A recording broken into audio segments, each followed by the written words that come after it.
We are all there now. I see Jose, Well, Rafael, Javier, Alexandra.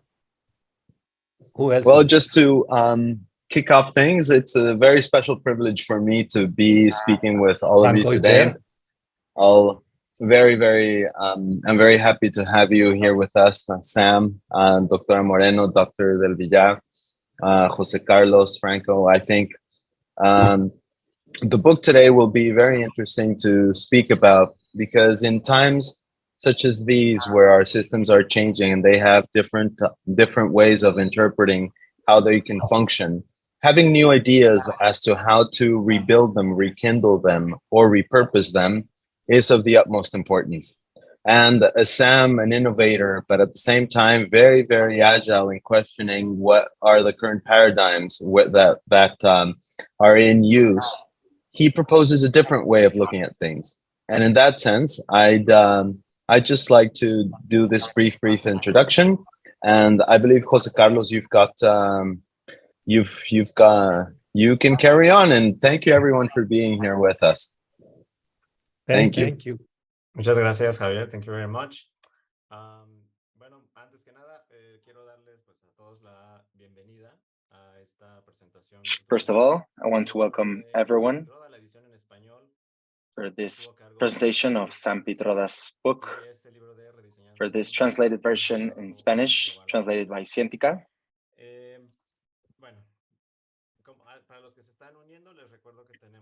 For those that just recently joined, we have the option for simultaneous translation from English to Spanish and from Spanish to English. As Mr. Gileta said, I was in charge for translating this in book from Cientica. Cientica is a non-government organization that started many years ago and is in charge of doing projects from any aspect, including communication, politics, common vision. But every single project that we do from Cientica, we like to benefit and to make an impact on the community, and mainly on how people see their own reality. That's why we wanted to translate this book that Sam will presentate to show today to us. I know every person, every single panelist in person, and it's a privilege for me to share this panel with all of them. They've all been my teachers and my professors in some way, and we all share, as Sam does, a different vision of the world, a very critical vision of the world, and we'd like to question how things work and why do they work that way.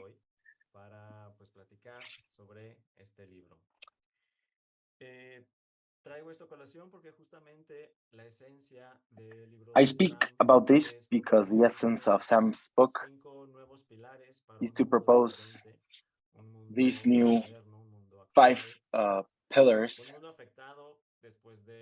of a new world, a world affected by the COVID-19 pandemic that has changed completely how our life goes, how our day-to-day goes. This book is an incredible invitation to question our paradigms and to think about what models can we implement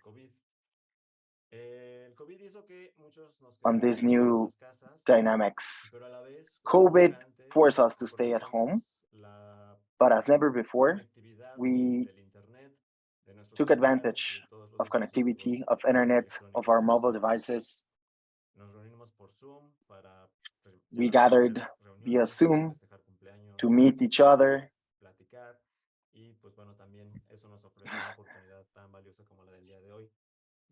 It's an opportunity we gather together in Zoom for events such as birthdays, and now we are in events such as these to present the book.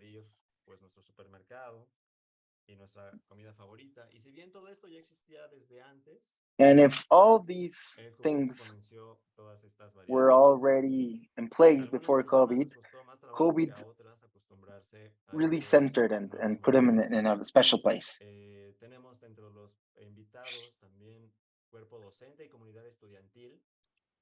Amongst our our guests, there's people from the academia that will not let me lie when I said that education changed completely by COVID. We have also businessmen and businesswomen, people from the government that had to completely rethink a productive model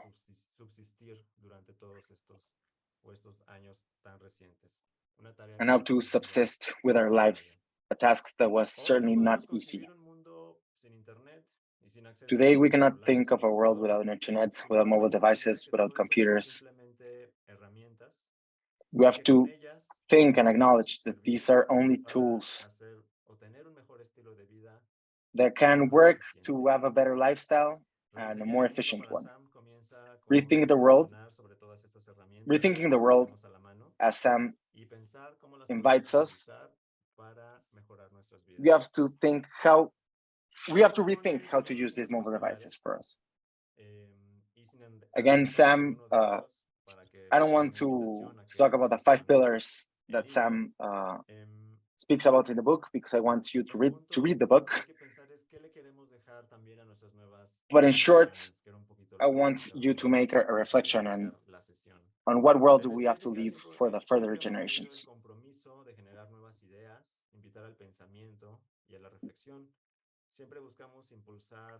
We always want to show way in every single project that a different world is possible. Recognize the value of ideas, of Sam, his philanthropist, friend, but overall, humanist. That's why we took advantage and wanted to translate this very important book to reach a greater audience. I also want to thank Dr. Moreno for her knowledge, for her vision of this country, and that's why we included a couple of graphics, a couple of images, so that the book was more comprehensible. We know the value of the world, of the word, and that's why we also translated in a digital version so that it's available for everyone, everywhere.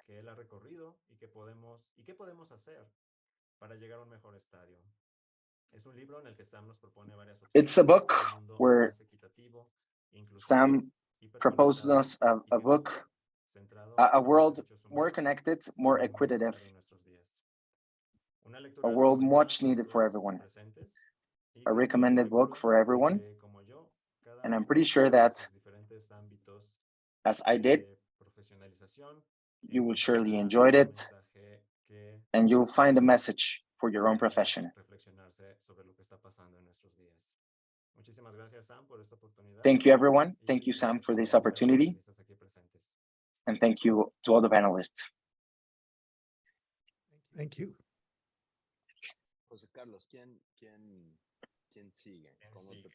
Who's up next, Jose Carlos, so that you can keep order? Up next, I'd like to hear and to present Doctora Alejandra Moreno Toscano. She's a senior advisor for urban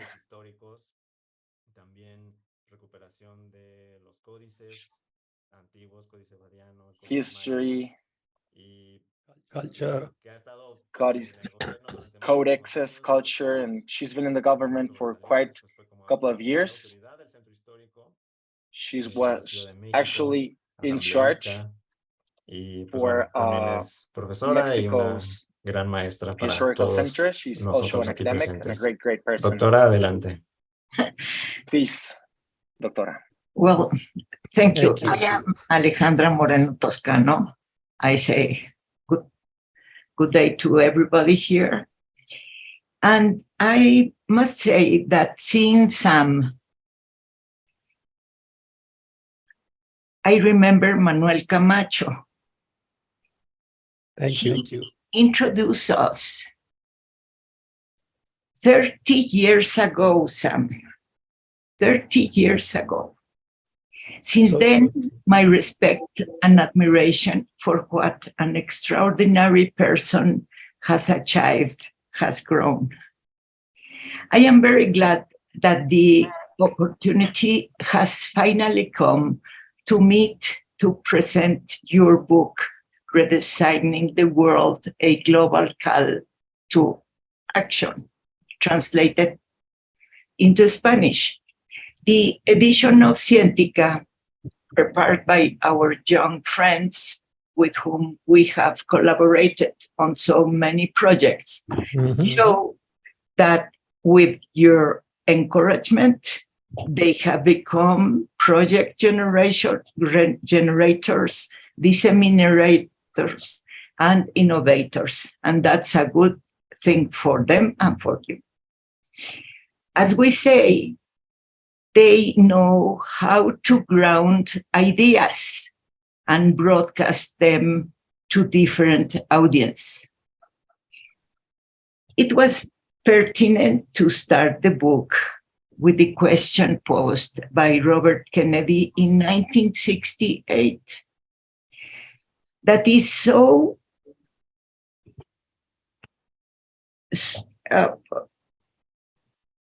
relevant today. And the question is, why do we measure everything except what makes life worth living? And that is a beautiful question. The reclusions forced by the pandemic allowed us to rethink how our near and far world works, to reconsider priorities, to preserve what is worth, and to change what is necessary to build an inclusive world with justice and equity. And I say that it was pertinent because the conditions of the world have changed so much and so quickly that in January 2022, when the edition of the book began, one could speak of surplus economy. And whereas today, in November 2022, we speak of planetary stress conditions. We live with uncertainty and not having the ability to produce or to provide basic food, shelter, education, and health to those most in need.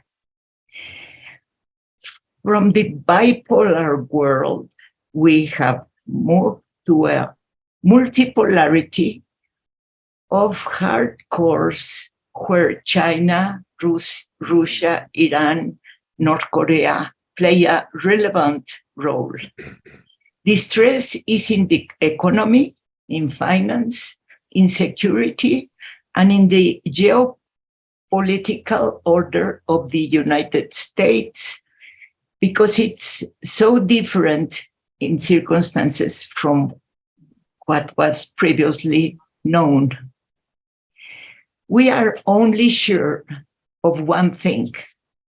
We will have to imagine the future reality at the same time that we change the present. As you say, Sam, in your book, what changes and remains determines the path that people will follow.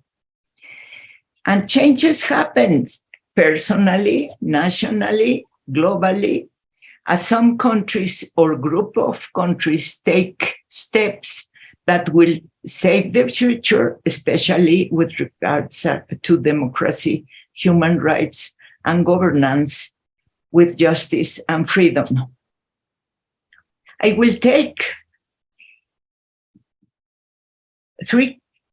the advantage of the minutes that correspond to me to comment 3 kinds of actions observed in recent weeks that would indicate Mexico's ability to structure autonomous and flexible micrograms and links with the global sustainable network in the frame group of scarce resources. Mexico is part of the nations with specific ideas and interests that open the way to global consultations, models of collaboration, cooperation between common projects, and the search for improvement communication. And Mexico has an advantage, as I see it. It understands the meaning of the global model, but also knows the importance of not underestimating the worth of its own experience. We understand the model, but we have the way of doing our things. Well, this is 3 kinds of actions that are interesting, I think. First, there is a government society business collaboration on the move. It's not final, it's creating on the move. A strategic project outlined as a 20-year state policy for digitalization and innovation in support of economic and social transformation. The challenge of hyper-connected world would be met with redesigning the scientific and technological research process, generating its own options in science and technology, modernizing the public and private sectors, management, research, productive apparatus, creation of knowledge and agreements, associations, and international projects of learning, education, and professional learning. That's a big project that is on the move. Second, industry and development. A project that is already showing results is that of electromobility. Thanks to export agreements with Norway and Sweden, the Sonora plan related to batteries, semiconductors, and the use of lithium. There are advances in joint work with creative industry worldwide. Mexico has a big creative industry worldwide. Talks with India to attract investment in social issues such as training of scientific talent, very important, water processing, and equitable distribution of drinking water. In recent days, the Secretary of Foreign Affairs announced that the novel project of organizing a convoy of city municipalities whose city mayors would attend specific meetings to make investments. And we think that in these conditions, there is a favorable ambience to advance collaborating projects. The third, the cultural issue. Due to history and tradition, Mexico has proposed dialogue as the best means to achieve peace. You remember well. Let words speak, not weapons. Currently, there are 16 conflicts around the world that put in tension borders between countries or communities. The cultural dialogue is strategic.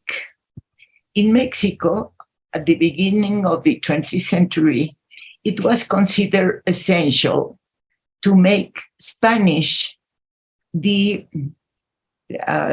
national language to build national identity and unity. Today, and that is very interesting for us, today the condition of society, communication and culture have been transformed to the point that the relevant question is to find effective ways to promote 52 native languages, to preserve them and prevent their extinction. Translation into different native languages is mandatory for public institutions, since the society that speaks native languages has the right to receive information in its mother tongue, constitutional right. These tasks are facilitated by specialized institutions, very young institutions, but very specialized institutions, as the Ñañú National Academy College, where speakers of Otomi language work, and especially institutions of Nahuatl, Maya, Mixtec, Zapotec, and other languages that collaborate with public institutions to translate brochures, communications, and resolve individual and collective procedures. That has been one of the most interesting achievements in cultural aspects that we have in these days.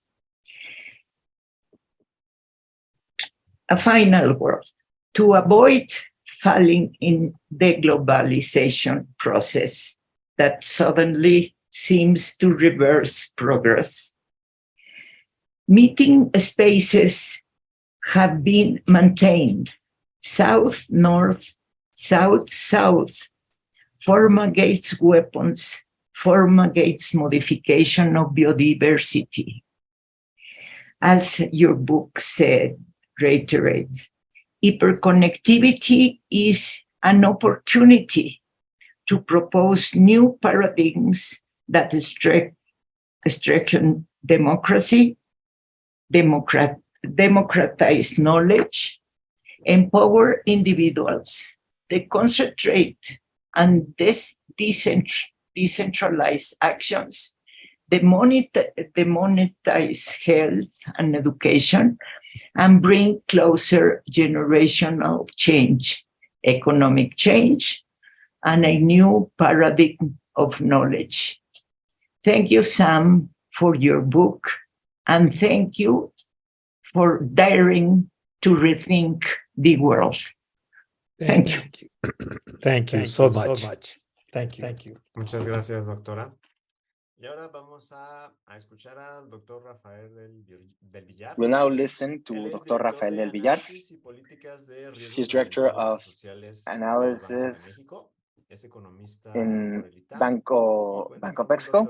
He's an economist from ITAM, and he has a master's degree from Pennsylvania University. His area of expertise are regulation, economic competition, telecom, and recently green finance, particularly regarding economic competition. He redacted the first law and created the Federal Competitive Economic Commission in telecom.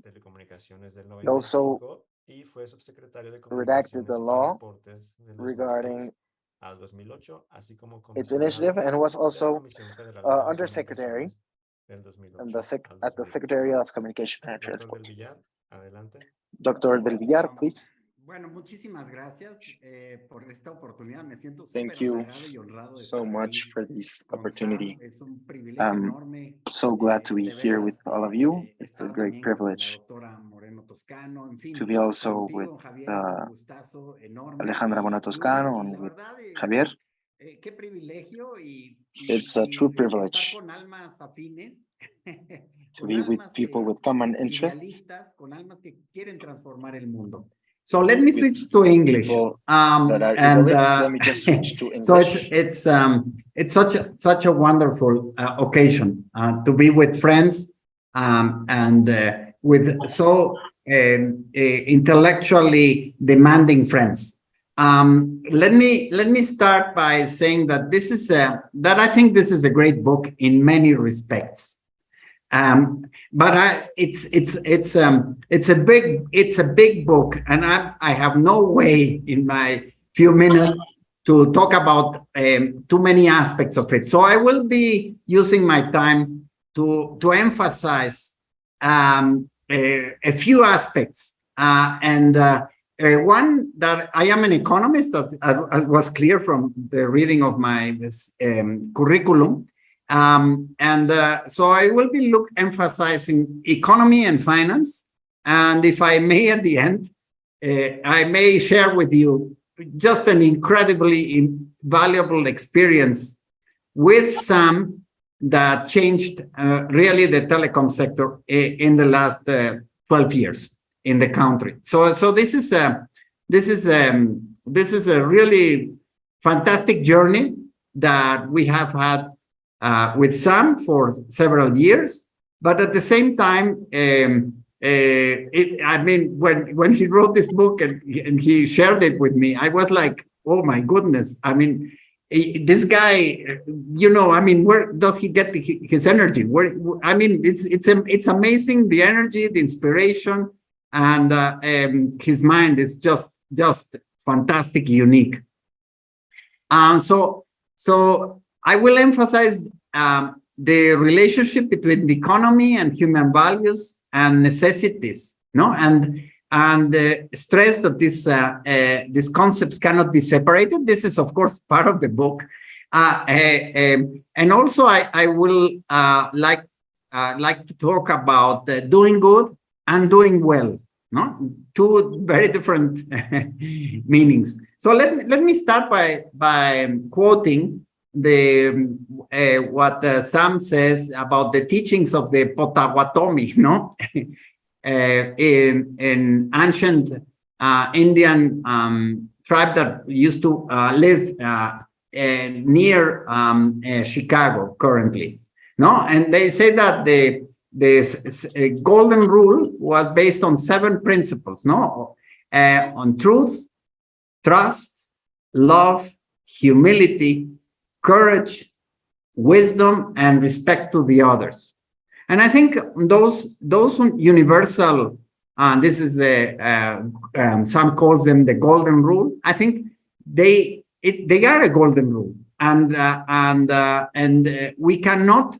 And I will try to, through my remarks, I will just echo what Sam is saying about how these values cannot be separated from the economy, from capitalism, from markets. So let me just start with a simple reflection. Again, it's Sam, that we, the humans, we are embedded in nature. No, we are part of nature. And let me just say that this has been largely ignored in our economic thinking and models. No, so we know that over the last 70, 80 years, I mean, the growth in the global growth, as measured by GDP, has been is completely surpassing any previous historical precedent. However, this growth, these gains have been that we have been enjoying have come at an incredible expense of nature and our future. Let me GDP, I mean, the gross domestic product, el Producto Interno Bruto in Spanish, for one, does not consider the depreciation of capital assets, in particular of natural capital, which is down by 40% only in this period between 1990 and 2014. The value of ecosystem services, that includes, of course, the provision of water, of pure air, of many, pollination, many other fundamental services and that are needed for our subsistence, is larger. So the value of these ecosystems is larger than global GDP. It's about 1.5 times GDP. Now, how come our accounting systems, economic accounting systems, misses this value? The fact is that ecosystem services do not have a price at all. So, but the fact that we humans do not have not yet attributed a value to these services does not mean that we are in any way apart from or distant, that we have any distance to nature. Half of the world's GDP, according to the World Economic Forum, is either dependent or highly dependent on functioning ecosystem systems. So we have a blind spot larger than the size of our global GDP, and we are putting at risk something like half of GDP by not considering just a very simplistic accounting that I'm saying. So it's not a question of, whether we need to account for the value of natural capital in our market-based systems. No. It's totally imperative that we address such a very basic issue. What is not measured remains invisible. No. So in finance, let me move quickly to some questions on finance and say that this global call for action that Sam is exposing is very much at the heart of what is going on at a particular level in finance, since finance over the last few years, not many years, since 2017 only, this is very recent, that climate and more generally sustainability factors are having a material impact on the financial performance of investments. And this has generated an increasing demand for data and disclosure associated with these factors. And the industry of private data providers is responding already to the rise in demand and is taking advantage of new technologies, increasingly offering ESG data and scores of firms. ESG is a is an acronym that refers to environment, social, and governance. So it's a very broad concept linked to sustainability.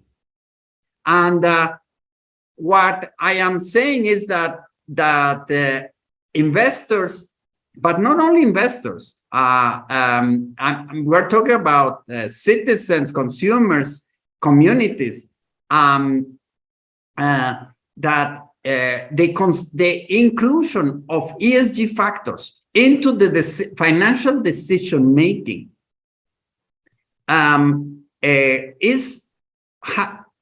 has the potential to impact the long-term value of assets, the demand for climate-related or ESG disclosures in general, and this has already increased dramatically. Let me give you an example. Annual spending on ESG data has grown at double digits since 2016 and surpassed already $1 billion in 2021.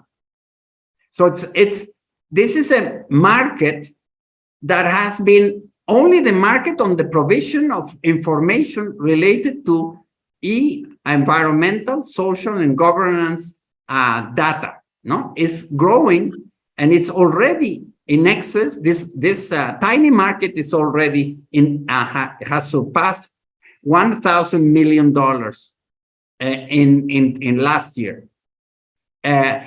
Multilateral and international organizations are contributing to increasingly make ESG data available. Now, this information data, which is still at a very incipient level, is fundamental to generate awareness among many different stakeholders, employees, consumers, society at large, in addition to investors and firms. And awareness is a prerequisite for action. So, well, I work at the Central Bank, Banco de Mexico, and the integration of sustainability risks into financial decision-making leads to improved risk management practices, which in turn leads to less distorted asset prices and a better allocation of resources. So it's this trend that is pushing also SAM will lead this integration of these materially relevant ESG factors will lead to much better allocation of scarce resources in the economy. And it's also leading to significant innovation in models and tools that by combining as the big innovations happen, by uniting two strands that are different in the same. So we are in the process of this innovation. Climate scientists are becoming, the models used by climate scientists are being adopted by financial markets in models that are very long term, in looking into 2100. So this is quite interesting, and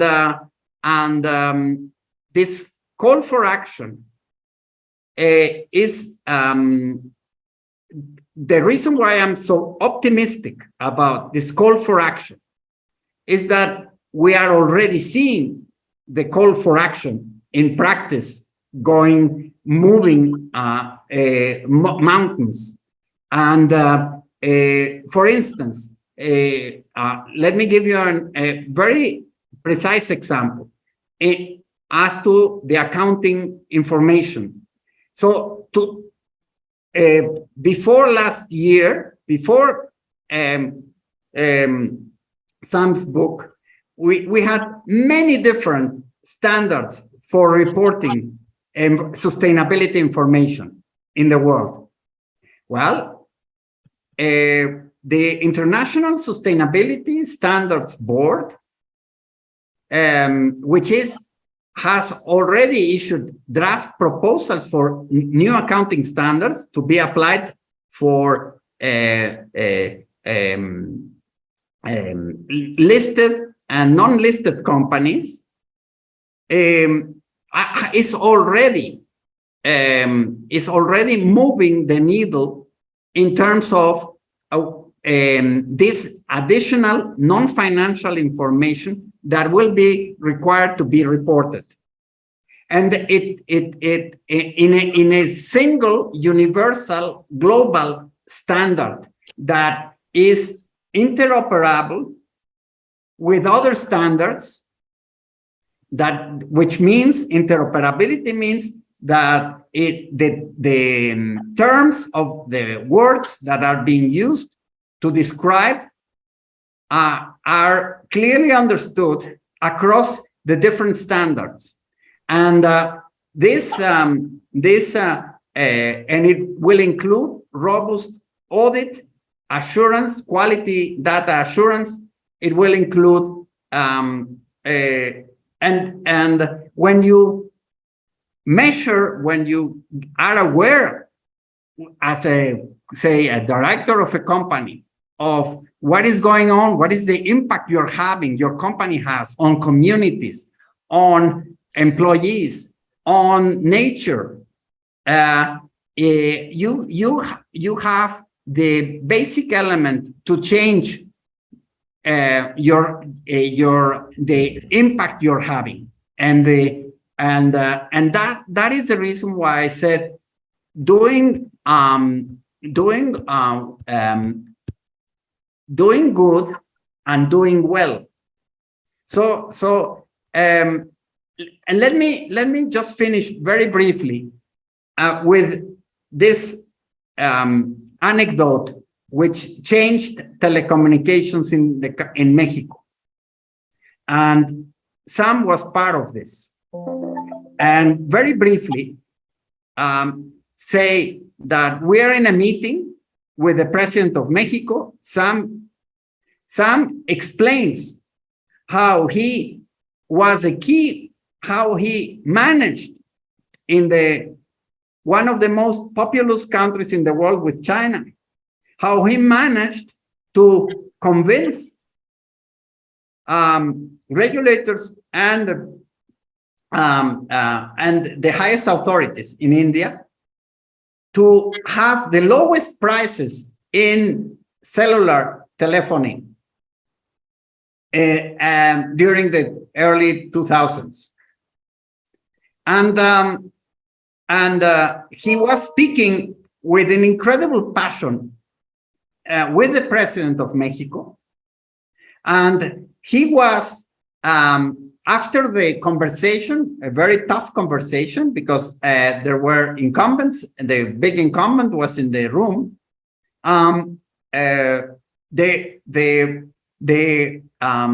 The implication of that conversation in March 2008 was that a few years later, the telecom prices in the country were reduced dramatically. A constitutional reform was passed in Mexico in 2013. And as a consequence of that conversation, in which Sam was fundamental, we have for several years not to worry about long distance calls within the country, not having to worry, and this is not having to worry about using the phone so much, and the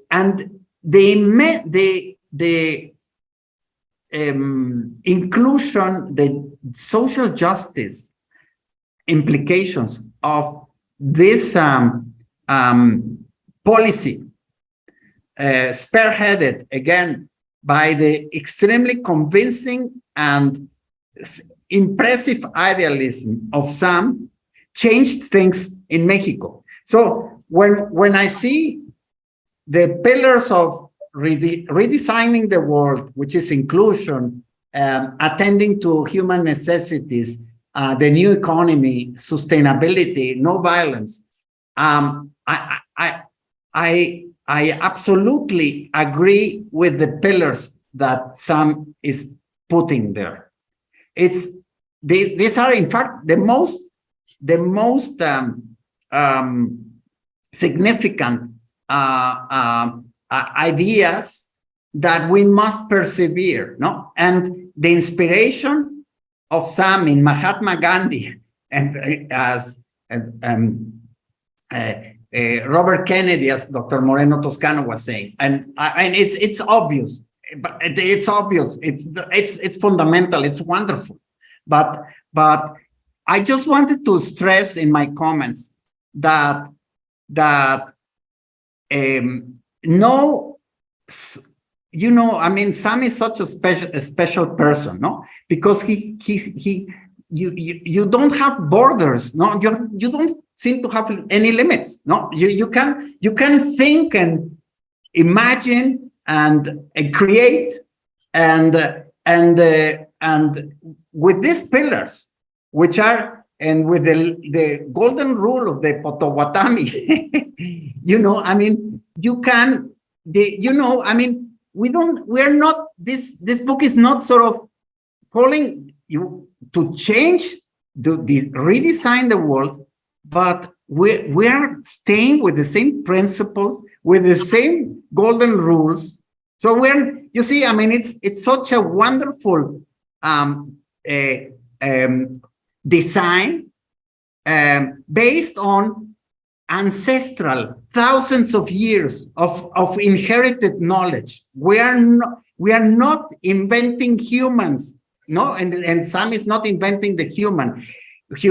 So we are recognizing with humility that we are part of a very long chain of generations, and that and taking that as a start, no, to change the world, no, for the good. So Sam, I'm just wanted to say that because this is so great, and also just wanted to emphasize that you are what your call for action, this global call for action of redesigning. Yes, it has to be redesigned on the basis of these values that you so eloquently expose. I mean, and other systems, autocratic systems, you know, top-down systems, authoritarian systems, you know, they have no space really in the future of humankind. And I fully support that view that you have. So sorry for taking too long for that. Thank you. Muchísimas gracias. Thank you so much, Dr. Rafael del Villar. And now, last but not least, we like to hear very friend Sam. Sam is a very respected thinker, creator of public policy, inventor, philosophist, painter, that has spent more than 50 years in the area of telecom, as Dr. Rafael del Villar mentioned. Sam is recognized for implementing the telecom revolution in India in the 1980s during the government of Rajiv Gandhi. He's a leader that has worked tirelessly in reducing the digital breach that still exists nowadays. He invented the electronic diary. From 2005 to 2014, he was a president of the National Knowledge Committee in India and advisor to India's Prime Minister. He has more than 1,000 patents and a lot of honoris doctorates. He has also published his biography, Thinking Big, which we also translated in Cientica. Please, Sam, thank you very much. Thank you, Jose. Dr. Alexandra Moreno, Dr. Rafael Del Vida, to be Dr. Javier Gilletta, Jose, Franco, and my Mexican friends. Greetings from Chicago. It is indeed a special honor and privilege for me to be with you to talk about my book, Redesign the World, a global call to action. First of all, I want to thank Javier Gilletta and Jose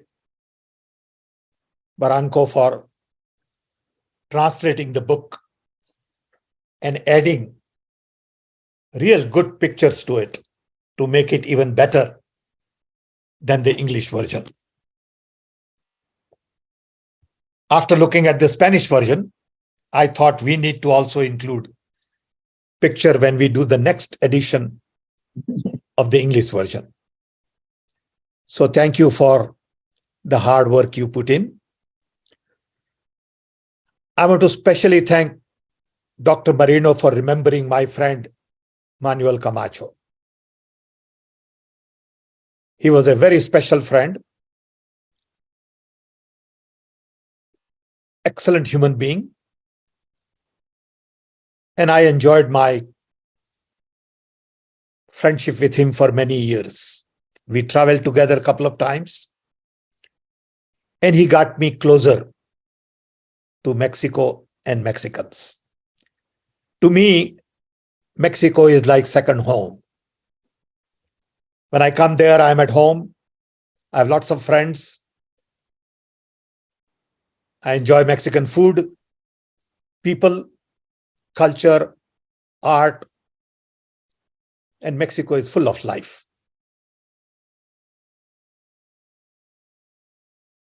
I'm delighted that you took the lead to translate my book. So thank you again. I decided to write this book at a time when I was locked up in self-quarantine at home in Chicago because of COVID-19.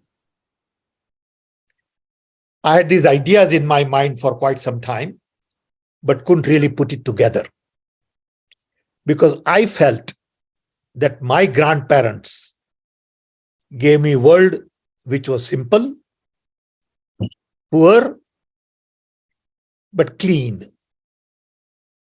While I am living for my grandchildren world that is very complex, fairly rich, and highly polluted. Polluted with ideas, polluted with envy, jealousy, hate, and not just the environmental pollution. As I started thinking about it, I realized that the world was last designed just about the time I was born. That design led by US gave birth to UN, World Bank, IMF, NATO, WHO, ultimately WTO, GDP, GNP. And we all work based on that design even today. Then world was bipolar. You had Soviet Union and you had US. Right after the design, the whole world got decolonized. China started rising the way no one had ever thought of. Soviet Union fell apart and there was a unipolar world. Technology became pervasive and inequality increased in the world. The world got rich, but very few got very rich, and lots of people at the bottom of the economic pyramid still remain very poor. At the same time, when world was unipolar, we saw 9/11, which changed everything in the world. And finally, COVID-19 gave us a message that we are all interconnected, interwoven, interdependent, interrelated. We may look different, speak different language, live in different part of the world, follow different religion, belong to different color, caste, but we are at the end of the day human beings. And we are all part of humanity. We have to work together and celebrate our diversity and not divide our people. Our democracy today is not inclusive. These are some of the ideas that hit me hard. And I realized that the last design was based on democracy, human rights, capitalism, consumption, and military. This design has done well in many areas. Longevity has increased, infant mortality has decreased, overall education has improved, wealth has been created. So there are lots of good things. But at the same time, we have not been able to solve the problems related to poverty, hunger, environmental blunders, violence, war. And that is the concern to many of us. World today is at crossroads. On one hand, we have war going on in Ukraine. There is a threat for another war in Asia Pacific. We've just finished big blunders in Afghanistan, Iraq, Libya, Syria, and the list goes on and on. We spend $2 trillion a year on defense industry when we know that we can eliminate hunger for 1/10 of the price, $200 billion a year. But we haven't been able to do that. We still have millions and millions who don't have homes. Nowadays, you go to Silicon Valley or you go to Austin, you see people on the street and you wonder, why in America this is going on? One of the richest cities in the world, San Francisco, has more people on the street than you would imagine. So there is some disconnect somewhere. And I believe that the hyperconnectivity is changing our world very differently. Hyperconnectivity is all about fiber optics, AI, computers, software, machine learning, robotics, IoT, satellite, and lot many more technologies and tools. But at the end of it, hyperconnectivity is all about democratization of knowledge and information, decentralization of decision-making and implementation, and demonetization of services like Ubers of the world. So how do we take advantage of these mega changes in creating new world? Unfortunately, today we use these technologies to do the same thing we have been used to doing, little cheaper, little faster, little better. But we haven't thought about doing things that we have never done before. For example, why does it take $200,000 to get an MBA? With hyperconnectivity, can I get an MBA for $200, $2,000? And democratize management knowledge. Make sure that the health services are accessible and available to everybody through this new technology. So the health model has to change, education model has to change, commerce model is already changing. Now people order from Amazon, online, and don't go shopping, especially young people. The way we do things have changed completely because of hyperconnectivity. But our governments haven't changed. They are still in vertical silos, hierarchical, which is antithesis to hyperconnectivity. So my concern has been really to see a new world where we don't focus mainly on power and profit, which today is the core of what we do. Even at G7 or within business, everyone is focused on power and profit. And I'm going to change that mindset to focus on planet and people. There is profit to be made by focusing on planet. But that is going to be a very different kind of a profit than you do today, which creates inequality, where we create more and more billionaires. 30 years ago, if somebody had told me that there will be a human being with $200 billion wealth of their own, I would have never thought about it. Countries have $200 billion, not individuals. But today, that's the world we have created, where 100 top wealthiest people control so much wealth that they can get anything done. And in the process, they make more money. During COVID crisis, rich got richer and poor got poorer. And that is the dilemma today. We are at crossroads because we have not been able to address violence. In Chicago, where I've lived for almost 60 years, we still have 500 to 700 murders because of gun every summer. Nothing has changed. America has the largest number of people in the prison. Hasn't changed at all. Why? So we need to really look at the world very differently.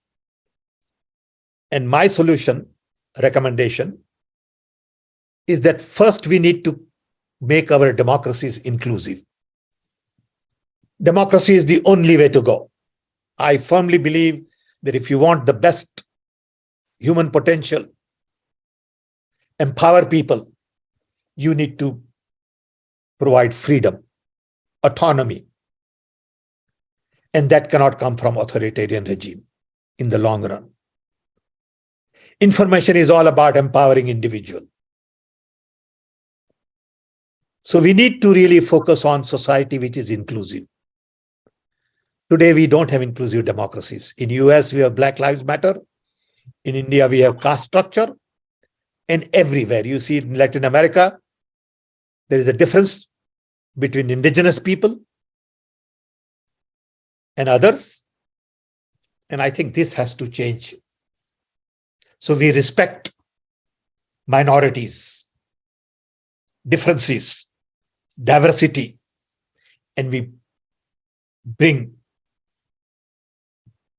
them into the main fold with focus on inclusion.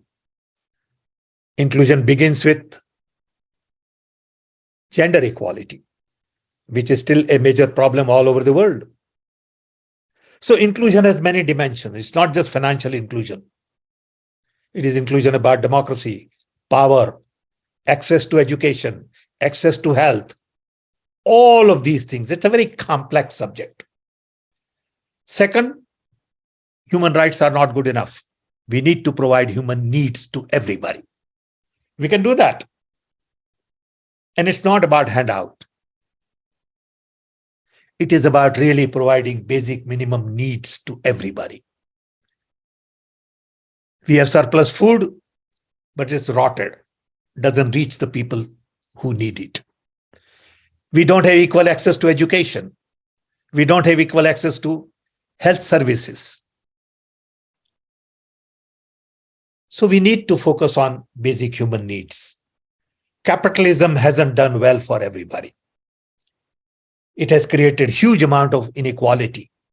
So we need new capitalism, new economy, which is more circular, bottom up, decentralized, small is beautiful, networking of small enterprises, focus on localization and not blindly on globalization. And these are a lot of ideas we know, but we have forgotten. It is the old wisdom that we need to go back to. Finally, consumption is not necessarily the answer for everything. We need conservation. We need sustainability. And ultimately, we need to focus on non-violence. We cannot go on spending $2 trillion every year on military infrastructure. Somebody will have to take new direction. I hope we have evolved to a point we can sort our differences across the table. And we don't need to go to nuclear warheads to fight our battles. Nor do we have to go on shooting missiles to destroy other people's property, life, homeland. What is going on today in the world is just not acceptable. But we live with it. So how do we bring about this kind of a change? First, we need new conversation. We need new conversation on this in Mexico, US, India, Brazil, Indonesia, Philippines, South Africa, Russia, China.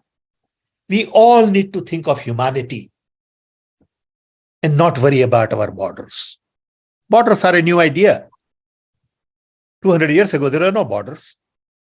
There were no visas. There were no passports. This world belongs to everybody. But I understand the present need for border. But you got to keep your mind open. You cannot have people full of closed minds developing strategies for the future world. So we need new conversation. We need young people to join hands. We need change agents.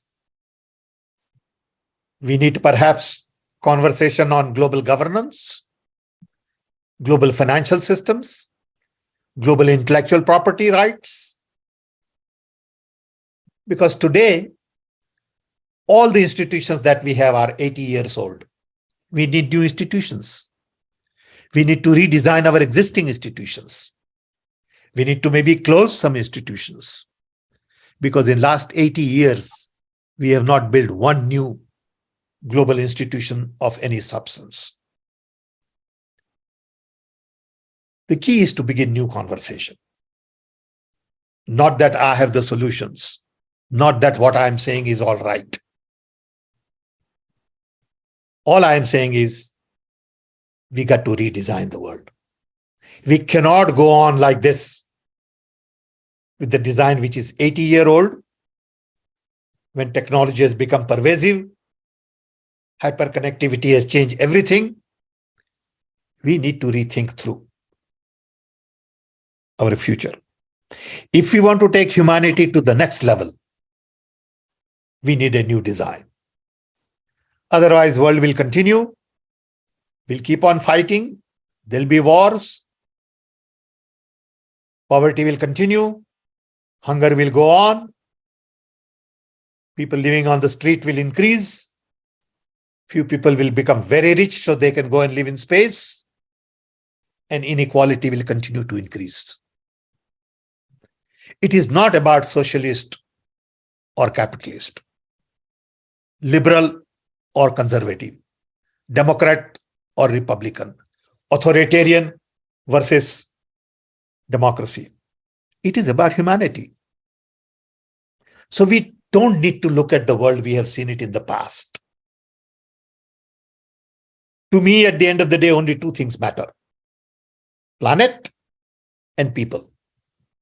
We need planet. Planet doesn't need us. How do we take care of planet first?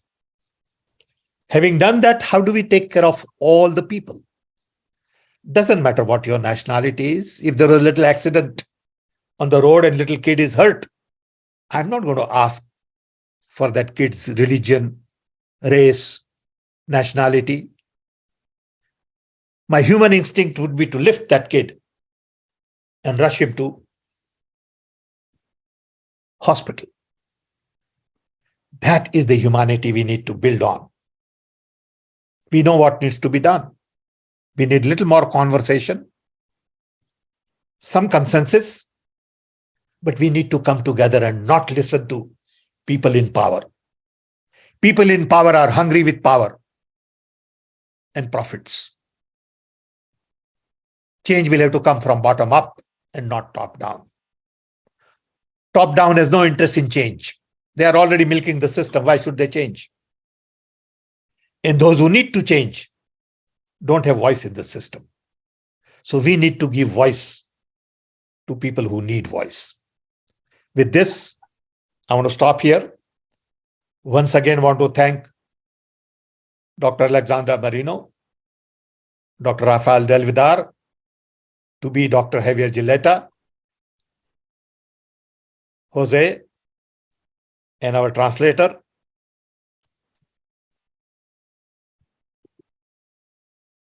Franco, and all of you who have joined us here to launch this book. This book would not have been possible without energy and enthusiasm from Javier and Jose and others at Santica. I want to thank them for a little gift to me. And I want to remain connected with Mexico. I want to be engaged there. And I believe Mexico has a big role to play in reshaping the world. Thank you. You're welcome, Sam. Thank you very much. So I don't know if we have time for some questions from the audience. Maybe we can spend 5 minutes, 10 minutes, even the questions from our panelists. We can have a conversation with Dr. Marino, Dr. Rafael Del Vidar, Javier, and then maybe open up for the audience. Ok, muy bien. Pues de nuestros asistentes, ¿hay alguien que quiera hacer una pregunta? Tienen disponible también bueno, tenemos una. We have one question. It says, good afternoon, everyone. Okay. Sam, I understand that change is from the individual. Sure. But there are like world global leaders also. What to do in cases like, well, Russia with Putin, or in Mexico with AMLO? Talk. We got to talk to them. We got to confront them. We got to bring them to the table. They are also human beings at the end of the day. But if we don't stand up, nobody's going to pay attention. We can't be hiding in the corner and expect them to pay attention. Mm-hmm. That is their world. I have great confidence in human beings. They are also human beings. They will see the truth. But you got to talk to them. You got to confront them. You got to bring them to the table. And that's a tough task, but somebody has to do it. Yeah. And actually, what you're saying, Sam, is we need to see in the eye to anybody in the world. Exactly. See in the eye, in the end. So to avoid, when you said that, when you were talking about gender equality, no, I mean, we need to see them, as you say, as in their humanity, in their whole humanity, and also with the eyes of this person that I'm looking into the eyes is going to teach me. I mean, this person has a lot to tell me, a lot to teach me. And Absolutely. If we change that attitude, no, Sam, that will be in fact changing the world, because you will not be able to say to anybody, you are worthless. You're not worth of my looking at you. No, and so you have human rights and human necessities, as you said. No, I mean, so let's work together because we have the technology. No, as you said, why is an MBA $200,000 instead of $2,000 or $200? I Right. mean, repeating Exactly. It can be done. It can be done. Yeah, and we need people. So many thousands of millions of people are destitute in this abject poverty precisely because they don't have Education. education. Exactly. And But you so see, how come we there is- are because there is a design to prevent people from getting educated. Yeah. How many people can get an MBA? You don't need top class MBA. If you want that, go ahead and spend 200,000. I have nothing against it. But small SME fellow who is in the business for 20 years also needs management knowledge. He can't afford to go get an MBA from Ivy League. Can he get it? Maybe you get 60% of something, but that's good enough. If you get 60% of what you get for 200,000 for 2,000, great thing to do. Okay. So we need to look at each one of these things very differently. Not too long ago, I would go to my doctor, drive 40 minutes, wait there for 2 hours. He'll give me 5 minutes, say, open your tongue, do this, do that. And I lose 4 hours. Now I tell him, we do it on video. I can open my mouth on video. And it saves me a lot of time. But it's change in behavior. Okay. So we need to change everything around us. You got to start with a paradigm that everything we do today is basically obsolete. And let's see how we can work out the new methods of doing it. Okay. I mean, look at violence. Violence begins at home. Violence begins in the family, in the neighborhood, on the street. Mhm. And then ultimately leads to violence between nations. You got to stop it right there. Dr. Moreno? Listening to, sorry. Sorry. Listening to you, sir, on what you were saying and knowing how you tend to solve things, what would be the 3 things you would tell a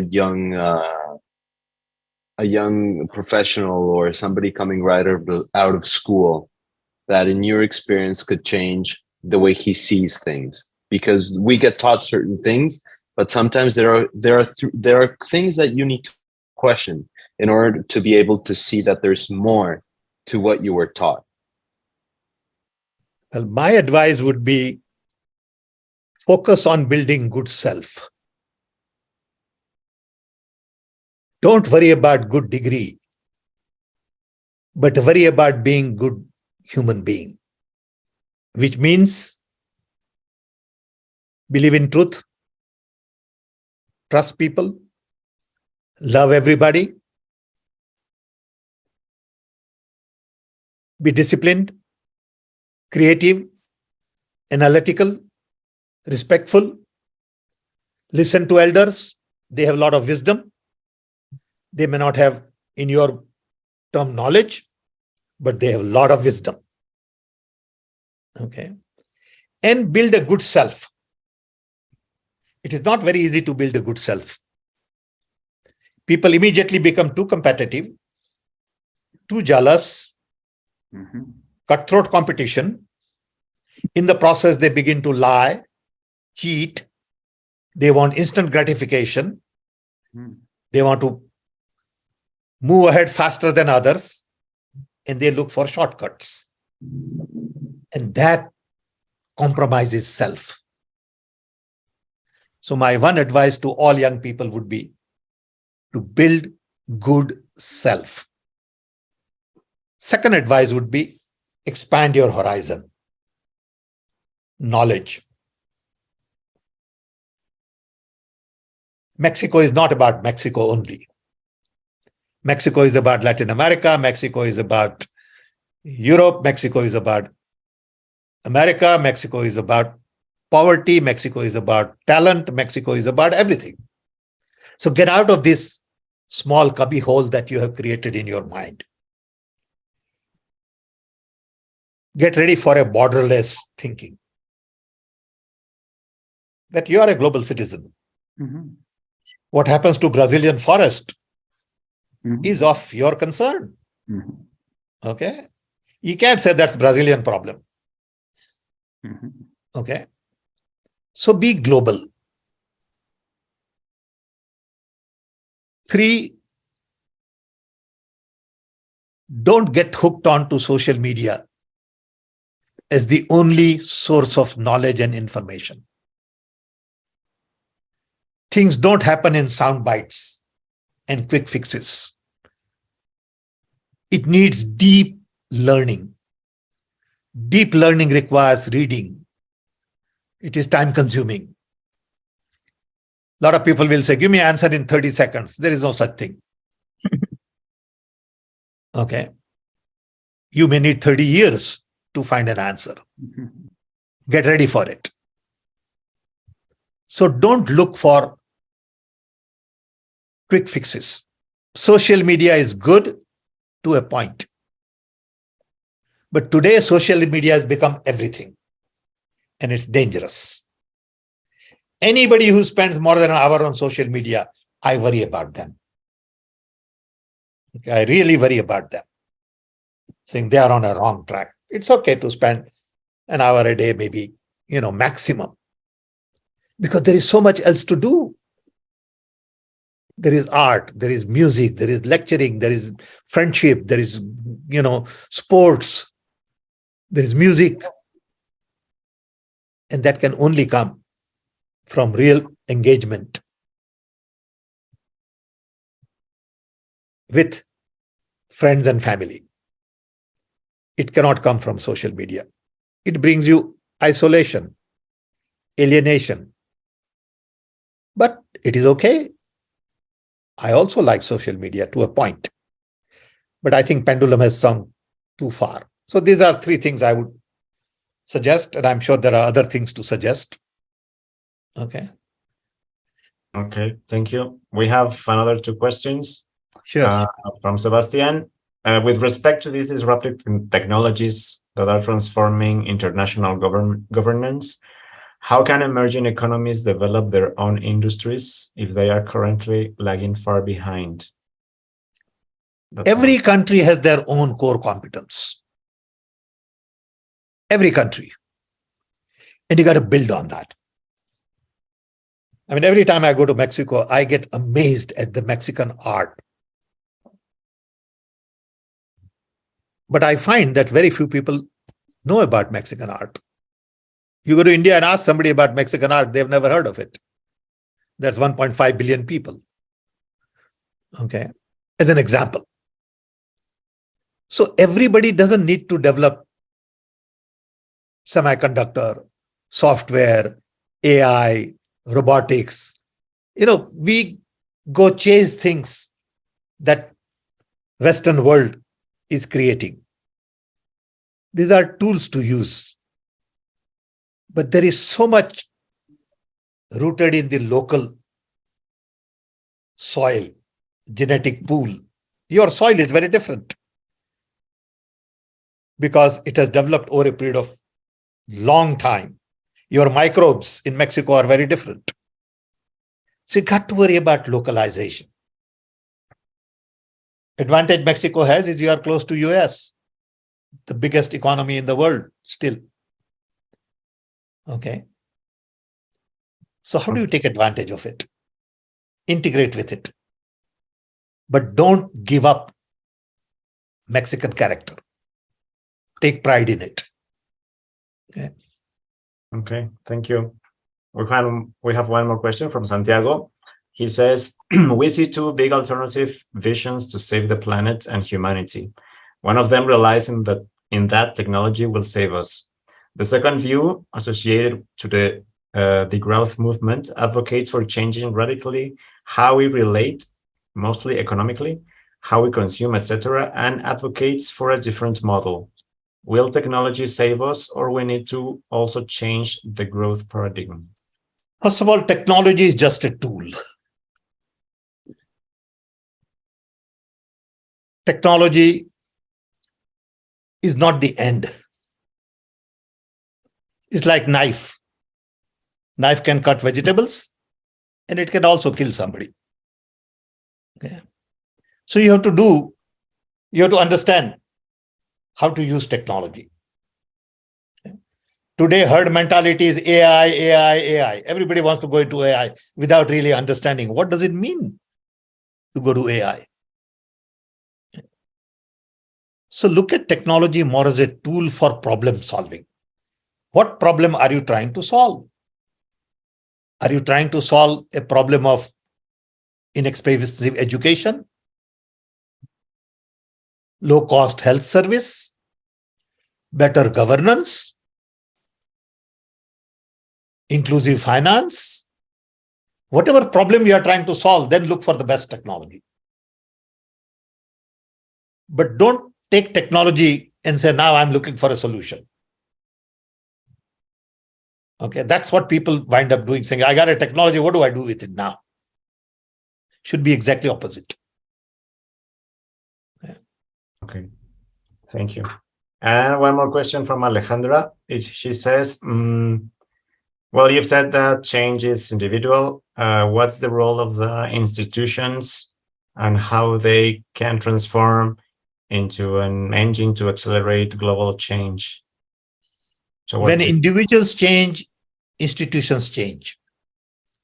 If you are head of an institution, and if you change, you will change your institution. Because institutions consist of people. So I think the change within each one of us is a starting point. If we change, our institutions will change, our education will change, our judiciary will change, our governance will change. But you need change agents. And change agents are not very easy to find, because they have to fight. Every change agent has to fight.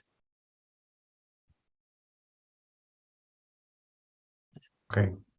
Thank you very much, Sam. So, Dr. Moreno, would you like to comment? You have been quiet. It was a wonderful meeting. I learned a lot. Another time you are a big inspiration to do things and try to think about how we are going to be in our near future or the future years to come. So it's very inspiring, this talk, and I really thank you for the opportunity of being with you. You in Chicago, here we're in Mexico. I'm in Chicago. Maybe you should organize a bigger meeting in Mexico with 100 people, and I'll come there and we'll have a 3-4 hours together. Okay, I will tell the young people there. Yeah, Javier, it may be a good idea to have a 4-hour meeting on, redesigning Mexico. Yes. Okay. Okay. Where 100 people come together, 100, 200, and we just spend a time talking about it. Yes. And I thank our auditorium that I've heard it's very intelligent and numerous of young people. Thank you. Okay.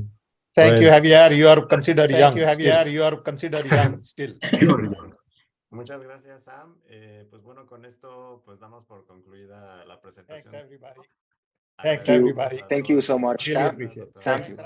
We have concluded. Thanks, Rafael. We'd like Thanks, to Javier. thank all the Thanks, panelists, Gracias.